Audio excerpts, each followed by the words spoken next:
गुरुग्राम विधानसभा से ताल ठोकेंगे राज बब्बर। लोकसभा के बाद गुरुग्राम विधानसभा से लड़ेंगे चुनाव। भूपेंद्र सिंह हुड्डा ने तैयार किया बब्बर के लिए मैदान। राज बब्बर ने दिए विधानसभा चुनाव लड़ने के संकेत। लोकसभा में शहरी वोटरों ने दिया था बब्बर का जमकर साथ। हुड्डा और बब्बर का यह कदम साबित होगा मास्टर स्ट्रोक। बब्बर के चुनाव लड़ने के कयास से कांग्रेस में खलबली। बीजेपी के लिए टेंशन बन सकते हैं विधानसभा में बब्बर। नमस्कार, मेरा नाम है राज के वर्मा और आप देख रहे हैं रिपोर्टर जी। गुरुग्राम लोकसभा चुनाव इस बार खासा दिलचस्प रहा, जहां शुरुआत में अहीरवाल के राजा राव इंद्रजीत सिंह की सभी एक तरफा जीत मानकर चल रहे थे। उनकी चुनाव के नतीजों के दिन धड़कनें एक बार फिर से बढ़ गई थी। हालात ये थे कि एक के बाद एक राउंड के नतीजे राव साहब और उनके समर्थकों की टेंशन बढ़ा रहे थे। लेकिन दोपहर बाद ये टेंशन तब जाकर कुछ कम हुई जब राव साहब ने राज बब्बर के सामने लीड लेनी शुरू की। खैर, करते कराते राव इंद्रजीत सिंह कांग्रेस के उम्मीदवार राज बब्बर से 75,000 वोटों से जीतने में कामयाब तो रहे, लेकिन राज बब्बर ने यह बता दिया कि वो राजनीति के ऐसे पुराने चावल हैं जो कहीं के भी वोटरों के साथ मिलकर खिचड़ी बनाने से चूकते नहीं हैं। और इसका जीता जागता सबूत गुरुग्राम लोकसभा में राज बब्बर को मिले वोट है।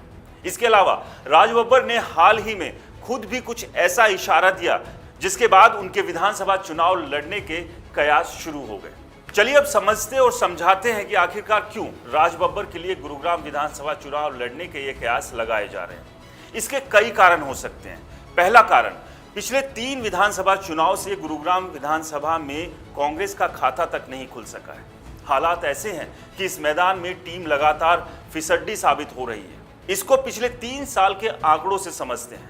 2009 के विधानसभा चुनाव में कांग्रेस की टिकट पर धर्मवीर गाभा ने चुनाव लड़ा था, जिसमें गाभा ने 38,873 वोट लिए थे, जबकि उनके सामने निर्दलीय चुनाव मैदान में खड़े सुखबीर कटारिया को 41,013 वोट मिले थे और सुखबीर कटारिया इस सीट से जीतने में कामयाब रहे थे। इस चुनाव में कांग्रेस का कुल वोट प्रतिशत था 31.02%।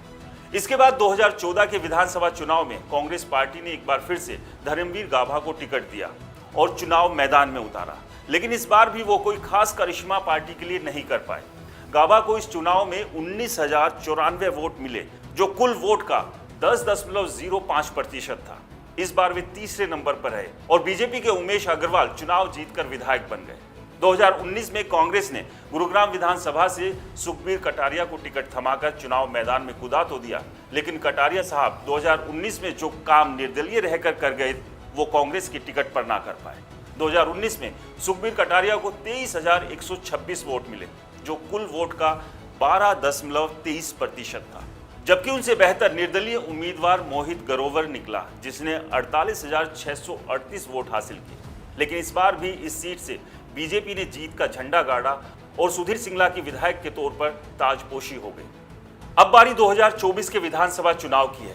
ऐसे में कांग्रेस और खास तौर पर भूपेंद्र सिंह हुड्डा एक सीट पर हीरे बरगा उम्मीदवार उतारना चाहेगी, ताकि उसकी चमक से हरियाणा में 10 साल से फीकी पड़ी कांग्रेस के दिन हरे भरे हो सके। इसलिए राज बब्बर कांग्रेस के लिए एक बेहतर विकल्प गुरुग्राम विधानसभा से हो सकते हैं, क्योंकि उन्होंने गुरुग्राम विधानसभा की जो शहरी विधानसभा है, यहां से राव साहब के सामने 60,439 वोट हासिल किए।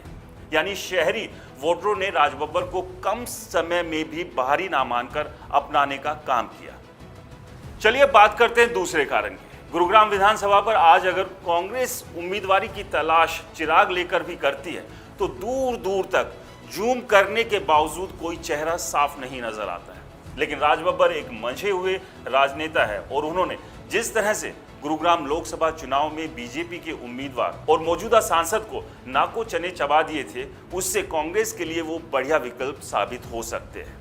तीसरा कारण, राज बब्बर ने चुनाव के नतीजों के बाद प्रेस कॉन्फ्रेंस कर इस बात का ऐलान कर दिया था कि वो अब यहां से कहीं नहीं जा रहे हैं।